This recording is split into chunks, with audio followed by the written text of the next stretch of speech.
자, 오늘 말씀은 로마서 12장 14절부터 21절까지의 말씀입니다. 말씀 같이 찾아보겠습니다.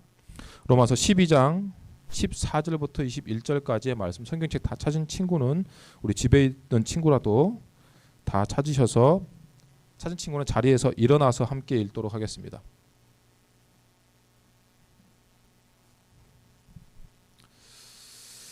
로마서 12장 14절부터 21절까지의 말씀, 맨 위에 제목에는 이렇게 돼 있어요. 여러분 성경책에도 다 돼 있겠지만 그리스도인의 생활이라고 돼 있죠. 14절부터 21절까지 말씀 우리 한 목소리로 같이 읽겠습니다. 준비 시작. 너희를 박해하는 자를 축복하라. 축복하고 저주하지 말라. 즐거워하는 자들과 함께 즐거워하고 우는 자들과 함께 울라. 서로 마음을 같이 하며 높은 데 마음을 두지 말고 도리어 낮은 데 처하며 스스로 지혜 있는 채 하지 말라. 아무에게도 악을 악으로 갚지 말고 모든 사람 앞에서 선한 일을 도모하라. 할 수 있거든 너희로서는 모든 사람과 더불어 화목하라. 내 사랑하는 자들아, 너희가 친히 원수를 갚지 말고 하나님의 진노하심에 맡기라. 기록되었으되 원수 갚는 것이 내게 있으니 내가 갚으리라고 주께서 말씀하시니라. 내 원수가 줄이거든 먹이고 목마르거든 마시게 하라. 그리함으로 내가 숯불을 그 머리에 쌓아 놓으리라. 악에게 지지 말고 선으로 악을 이기라. 아멘. 네, 자리에 앉겠습니다. 이 시간 잠깐 우리 오른손 들고 샬롬하고 인사할 때 집에 있는 친구는 화면을 통해서 댓글로 인사해 주시고, 우리 현장에 나와 있는 친구는 옆에 있는 친구 보면서 샬롬하면서 하나님의 은혜와 평강이 오늘 또 너에게 있기를 원합니다라고 인사하겠습니다. 오른손 들고 시작. 샬롬. 네, 반갑습니다. 하나님의 은혜와 평강이 여러분의 삶 가운데, 여러분의 진로와 미래 가운데, 가정 가운데, 여러분의 지경 가운데 있기를 축복합니다.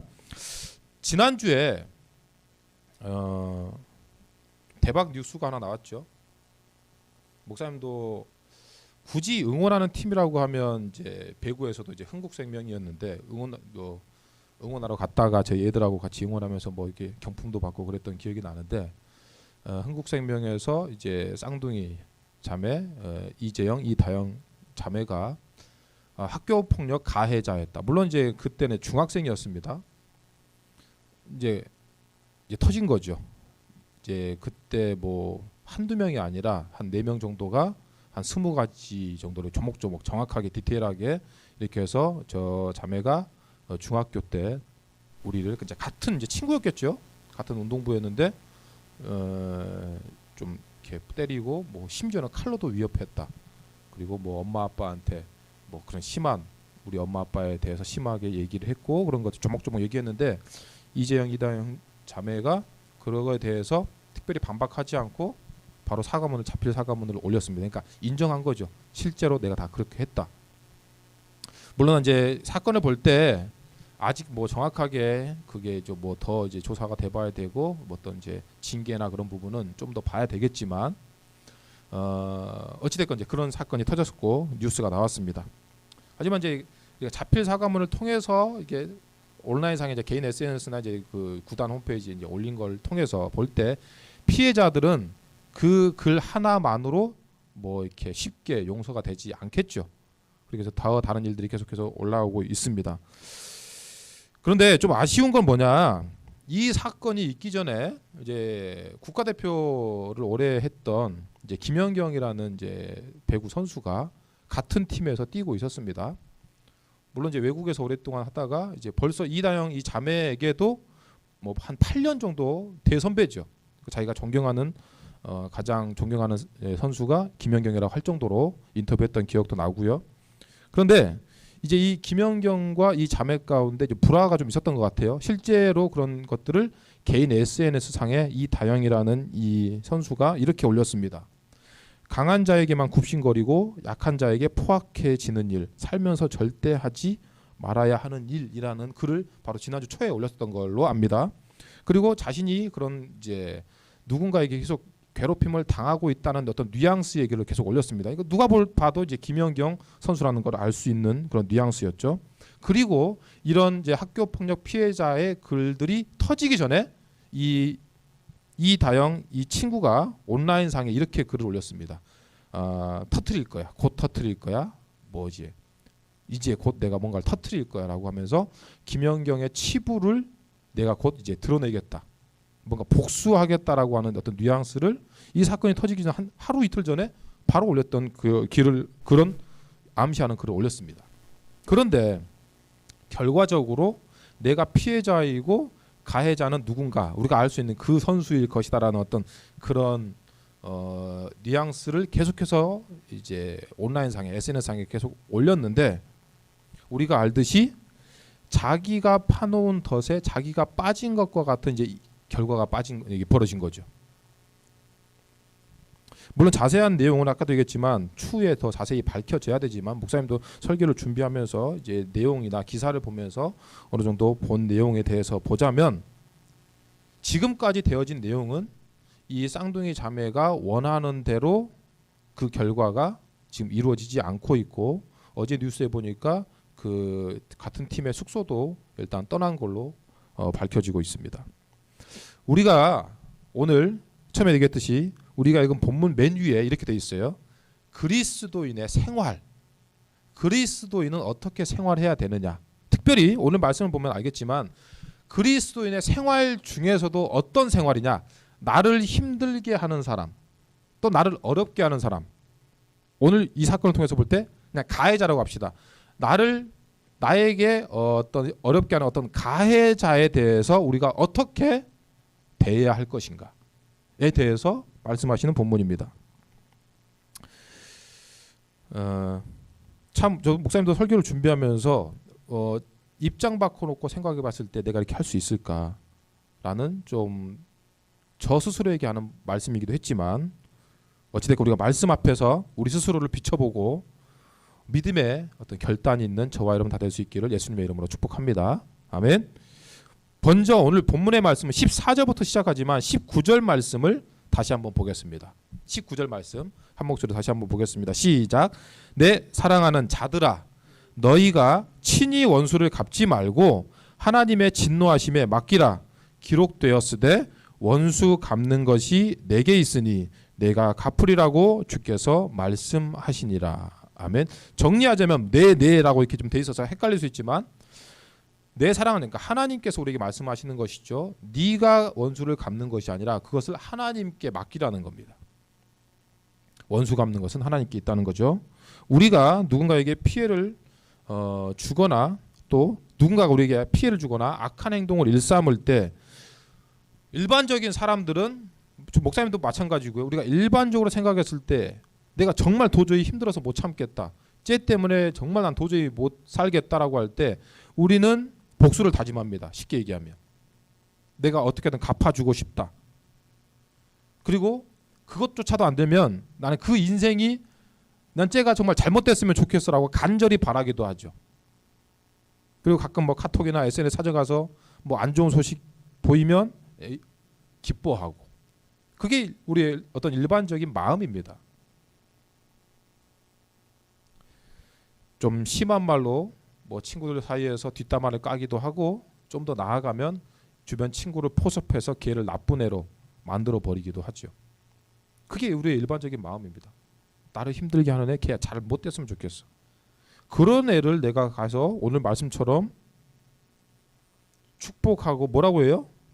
축복하고 함께 즐거워하고 함께 울고 그보다 더 낮아지고 이게 말처럼 쉽냐는 거죠. 뭐라고 해요? 그리고 오늘 19절에 다시 한번 우리가 읽었지만 내 사랑하는 자들아 너희가 직접 원수를 갚지 말아라. 그리고 뭐라고 하셔요? 하나님께 맡겨라.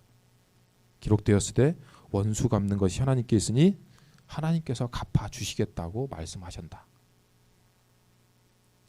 우리가 보세요. 우리의 상태를 한번 봅시다. 내가 누군가에게 대해서 분노한다고 합시다. 내가 누군가에 대해서 나 진짜 찢어 죽여버릴 거야 이런 생각을 한다고 합시다. 여기서 할 말은 아니지만 난 쟤는 정말 죽어버렸으면 좋겠어.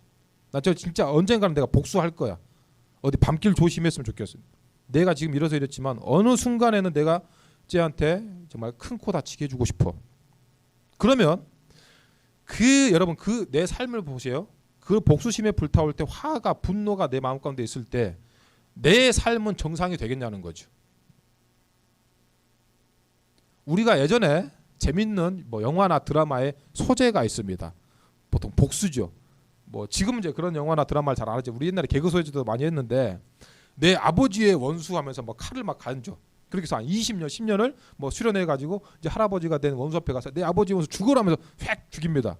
그래서 복수했다라고 했는데 이 사람이 또 다시 할아버지가 됐어. 그러면 그 상대방의 또 아들이 와서 또 어느 날 내 아버지의 원수하면서 또 죽입니다. 이게 무한 반복되는 거야. 물론 개그 소재에서 그런 걸 했지만 보세요. 그 우리가 많은 걸 떠올리지 않아도 이 사람이 평생을 원수를 갚기 위해서 어떻게 살았는지를 보면 그 사람이 즐거웠겠냐는 겁니다. 그 인생도 나락이죠. 우리가 무언가에 분노하게 되고 복수를 꿈꾸고 화가 내 마을 끝까지 차 있으면 누구의 말도 들리지 않습니다. 내 인생도 같이 바닥이 돼버리는 거죠. 최근에는 굳이 인플루언서라고 하죠. 이제 온라인상에서나 뭔가 어떤 영향력을 행사하는 사람이 아니더라도 온라인 커뮤니티에서 누군가의 뒤를 캐내거나 뭐 얼마 전에 나왔던 뭐 고양이 사건 아니면 뭐 자녀를 학대하는 그런 사건에 글만 좀 올라가도 이 우리나라 특히 프로 댓글러들은 엄청 많잖아요.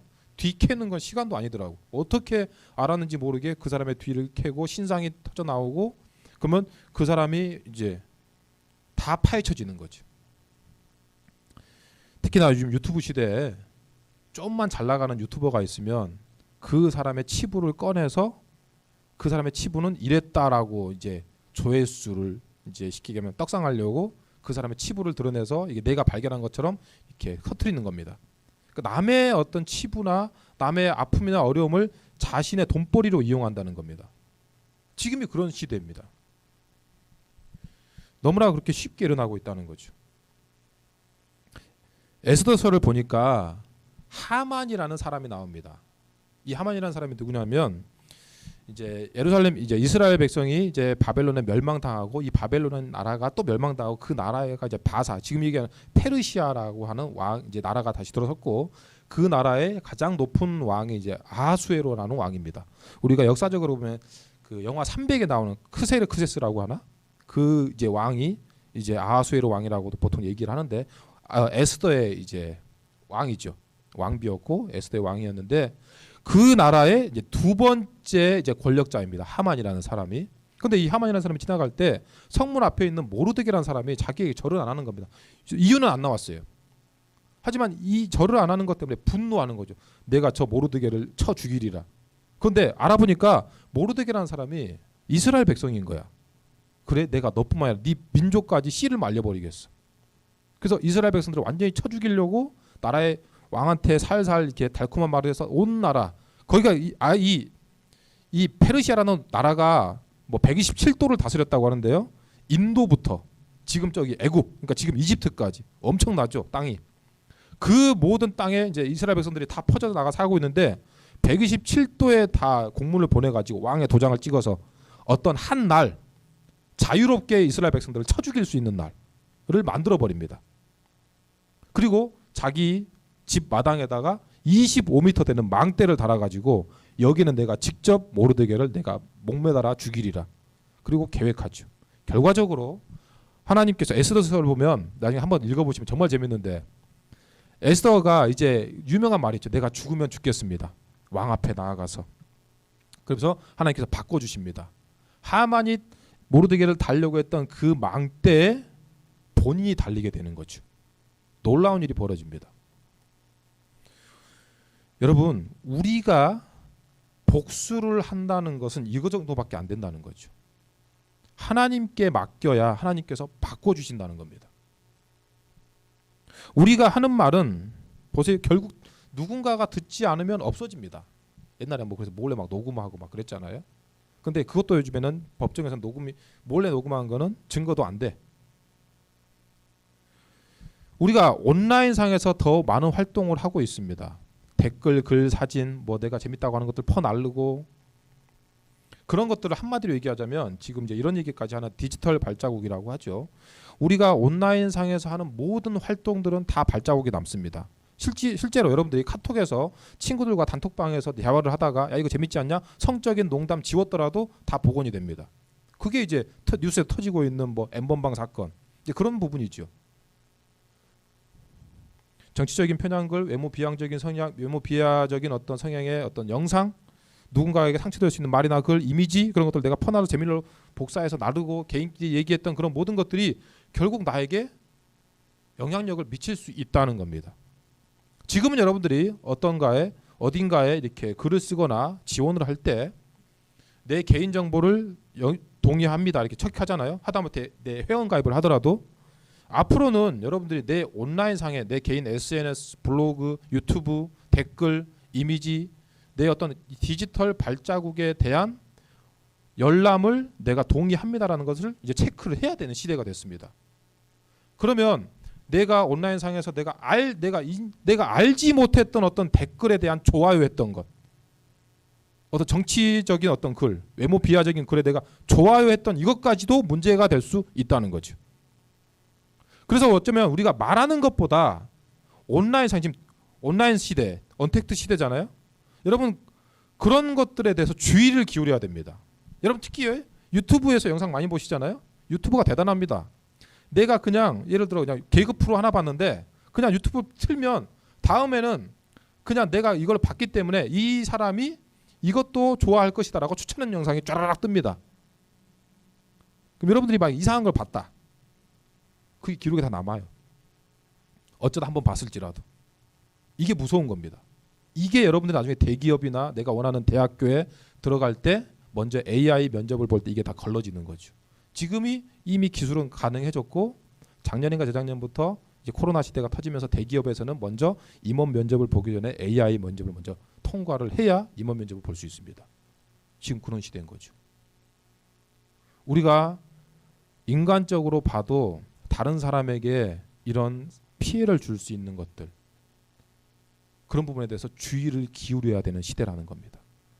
예전 같으면 뭐 이다영, 이 쌍둥이 형제 사건들 같은 경우도 아무 문제 없이 지나갈 수도 있었을 거예요. 그런데 온라인 상에 SNS 상에 글을 올리고 이런 일파만파 커지고 영향력이 커지면서 또 누구나 뭐 청와대 게시판에 뭐 청원을 올릴 수 있는 그런 시대입니다. 우리 한 명이 영향력이 약한 게 아니라 나도 얼마든지 인플루언서가 될 수 있고 나도 온라인상에 글을 올리면 누군가에게 피해를 줄 수 있는 그런 영향력을 미치는 사람이 우리 한 명 한 명이 될 수 있다는 거죠. 그래서 오늘 바울은 오늘 로마서 12장을 통해 특별히 이런 시대가 아닐지라도 그리스도인의 삶은 이래야 된다라고 분명히 얘기해 줍니다. 14절부터 18절까지 다시 한번 목사님 읽어드릴게요. 너희를 박해하는 자를 축복하라. 축복하고 저주하지 말아라. 이게 온라인상에도 마찬가지예요.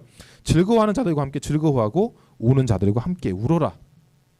서로 마음을 같이하며 높은 데 마음을 두지 말고 도리어 낮은 데 처하며 스스로 지혜 있는 체 하지 말라. 있는 척하지 말라는 거죠. 아무에게도 악으로 갚지 말고 모든 사람 앞에서 선한 일을 도모해라. 할 수 있거든 너희로서는 모든 사람과 더불어 화목해라. 아멘. 우리는 이렇게 해야 된다는 거죠. 권고사항이 아닙니다. 이거는 하나님께서 이렇게 하면 좋고 아니면 뭐 어쩔 수 없고 이게 아니라 이게 다 명령입니다. 하라 말라 이렇게 하잖아요. 다시 얘기하면 우리가 하나님 앞에 섰을 때 너 이렇게 했냐라고 우리에게 물으신다는 거죠. 하나님 저는 그 상황 아시잖아요. 걔는 누가 봐도 용서가 안 되는 상황입니다. 제가 아니라 뭐 하나님이 왔어도 안 됐을 거예요. 그래? 어쩔 수 없네. 넌 지옥 가야지. 피할 수 없다는 거죠.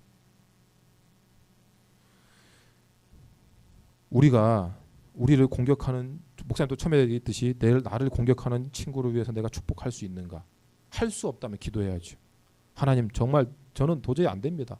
내 개인적인 생각으로 저도 이제 이런 설교를 준비할 때 하다 보니까 저를 힘들게 했던 친구 몇 명이 떠올랐습니다. 내가 그 친구를 지금이라도 축복할 수 있는가? 물론 지금 이 세상에 없는 친구도 있지만 마음을 같이하여 높다고 생각하면 내가 낮아질 수 있는가? 잘난 척, 있는 척 내가 안 할 수 있는가? 그 친구 앞에서 나에게 악한 일을 하는 그 친구에게 오히려 옳다고 하는 선한 일을 내가 돌려줄 수 있는가? 우리가 그럴 수 없다면 하나님께 기도해야 된다는 거죠. 하나님 제가 그런 사람이 될 수 있게 도와주세요. 그래서 우리를 도우시는 분이 누구시라고요? 성령님. 네가 할 수 없는 거 알아. 하나님도 아셔요. 네 생각으로 할 수 없다는 거 알아. 그래서 너를 도와줄게. 성령님한테 구해. 하나님 저 정말 저 원수 같은 사람 저 정말 도저히 용서 못하겠어요. 그러나 하나님 도와주세요. 제가 하나님의 말씀대로 살 수 있게 성령님 도와주세요. 그런 선한 영향력을 미치는 제가 되게 해주세요. 그리고 이제 19절 말씀이 바로 이거였죠. 내 사랑하는 자들아 너희가 친히 원수를 갚지 말고 하나님의 진노하심에 맡기라. 오히려 더 쉬운 거야. 이게 어렵다고 느껴지지만 맡기는 거죠. 하나님 해주세요. 기록되었을 때 원수 갚는 것이 내게 있으니 내가 갚으리라고 주께서 말씀하시니 내가 책임질게. 너는 그냥 나와 있어. 저는 한 발짝 뒤로 물러서면 되는 겁니다. 그 앞에 가서 내가 멱살 잡으려고 하는 게 아니라 한 발짝 물러서 하나님이 해주세요라고 하는 거죠. 그리고 어떻게 해야 하라고 합니까? 20절 21절에 네 원수가 줄이거든 먹이고 목마르거든 마시게 하라. 그리함으로 네가 숯불을 그 머리에 쌓아 놓으리라. 악에게 짖지 말고 선으로 악을 이기라. 아멘. 아멘. 댓글에 오늘 아멘이 한 명도 없습니까? 보세요. 내가 받은 대로 그놈한테 나는 그대로 돌려주고 싶어.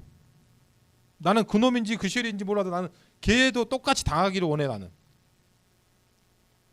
그것은 뭐라고 해요? 21절 말씀대로 따지면 악에게 지는 겁니다. 설령 내가 통쾌하게 복수했을지라도 나는 진 거예요. 악에게 이기는 것은 무엇이냐? 반대로 나를 괴롭히는 사람을 먹여주고 또 마시게 하는 것입니다. 그러므로 뭐라고요? 네가 숯불을 그 머리에 쌓아 놓으리라고 말씀하십니다. 이게 좀 논란이 있거든요. 물론 원어를 보면 뭐 치운다라고 표현도 있고 여러 가지 표현이 좀 해석이 다양한 해석이 있지만 좀 그나마 우리가 이걸 말씀을 통해서 문맥을 통해서 살펴보자면 당시에 공적인 회개의 의미로 머리에 숯불판을 올려놨던 어떤 의식이 있었다고 합니다. 그러니까 내가 그 사람한테 너 회개해라고 얘기하는 것이 아니라 그 사람이 스스로 죄에 대한 부끄러움을 여기게 만드는, 그러므로 인해 스스로 회개하게 만드는 어떤 행위로 봅니다. 그러니까 쉽게 얘기하면 뭐예요? 너 회개해, 너 나쁜 놈이라고 하는 게 아니라 스스로 알 수 있도록 내가 그 사람에게서 오히려 선을 베풀므로 인해 그래 내가 잘못한 것 같아 라고 스스로 깨달을 수 있는 기회를 내가 그 친구에게 제공하는 것이죠. 마지막으로 김연경 선수가 최근에 어젠가 그저께였어요. 목사님도 설교 준비하다 보니까 매주 또 봤거든. 이게 계속 뭐가 업데이트 되더라고. 온라인 커뮤니티에 어제 그저께인가 올린 게시글에 이렇게 돼 있습니다. 예전 사진과 함께 이렇게 문구를 적었어요. 최고의 복수는 하지 않는 것. 앞으로 나아가자. 이렇게 적혔습니다. 저는 김연경 선수가 크리스천인지는 모르겠습니다. 그런데 하는 모습이 너무나 성경적이라는 거는 너무나 이렇게 본받을만 하더라는 거죠. 그런데 우리가 하지 않는 것이라고 하지만 우리가 믿음으로 더 보면 오늘 말씀대로 따지면 뭐라고요? 크리스천으로서의 복수는 내가 하는 것이 아니라 뭐라고요? 하나님께 맡기는 것이다. 오늘 우리를 힘들게 하는 사람이 혹시 있어요? 당사자를 비방하는 것이 아니라 그 앞에서 내가 아무리 내 속에는 이야기를 해봤자 싸움밖에 되지 않습니다. 그러나 우리가 하나님 앞에 이거를 구하는 겁니다. 하나님께 맡기는 게 뭐예요? 하나님께 내 속에 있는 걸 이야기하는 겁니다. 하나님, 저 친구가 저를 너무 힘들게 합니다. 마음 같아서는 쳐 죽이고 싶고 그냥 차라리 죽어버렸으면 좋겠지만 하나님께서 맡아주세요. 솔직히 얘기하면 제가 힘도 있습니다. 얼마든지 뒷담화 까서 제 하나 보내는 거는 일도 아닙니다. 내가 정말 억울하지만 하나님께 이렇게 구합니다. 제 힘으로 원수를 갚지 않게 해주세요. 이 분노에서, 이 악에서 악을 악으로 갚을므로 인해 악에게 지지 않게 도와주세요. 그리고 선으로 악을 이기는 제가 될 수 있도록 성령님 도와주세요. 라고 하나님께 맡기는 겁니다.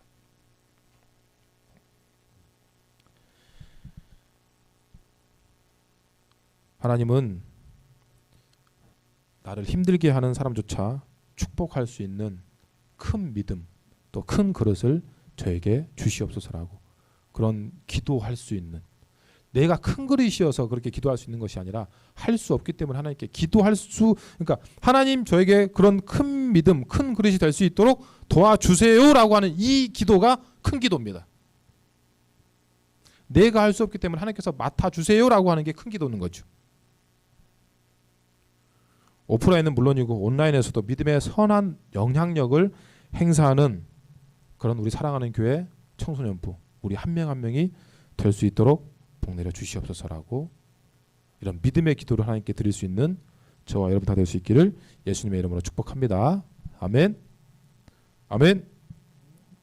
네, 우리 들은 말씀 기억하면서 이렇게 기도하도록 하겠습니다. 지난주에 똑같이 우리가 하나님 앞에 결단하는 것은 나와 하나님과의 1대1로 결단하는 거잖아요. 그래서 집에 있던 친구라도 내가 들은 말씀을 기억하면서 내가 하나님 앞에 이렇게 결단하겠습니다라고 한다면 그 결단의 의미로 자리에서 일어나서 함께 기도할 때 하나님, 제 삶이 하나님 앞에 하나님께 온전히 맡기는 삶이 되게 하옵소서. 내가 복수를 할 수 있고 얼마든지 뒷담화 깔 수 있고 한눈 보내는 건 일도 아니겠지만 내가 복수하는 이 일을 그치게 하시고 나를 힘들게 하는 괴롭게 하는 친구 주님 정말 솔직히 정말 힘듭니다. 때로는 억울합니다. 나는 그런 일 한 적이 없습니다. 저놈이 미친놈입니다. 저놈이 정신 나간 놈입니다. 그럴지라도 하나님 저는 하나님께 맡기겠습니다. 제가 그 친구를 오히려 더 축복하게 하시고 그 친구를 먹이게 하시고 입히게 하여 주시옵소서. 악으로 갚아 악에게 지지 않게 하시고 선으로 악을 이기는 제가 되게 하여 주시옵소서. 저는 할 수 없습니다. 성령님 오셔서 저와 함께 하여 주시고 온라인뿐만 아니라 오프라인에서도 믿음의 선한 영향력을 행사하는 제가 되게 하여 주시옵소서라고 오늘 들은 말씀 기억하시면서 결단하며 나아가도록 하겠습니다. 함께 기도하겠습니다. 하나님 감사합니다. 하나님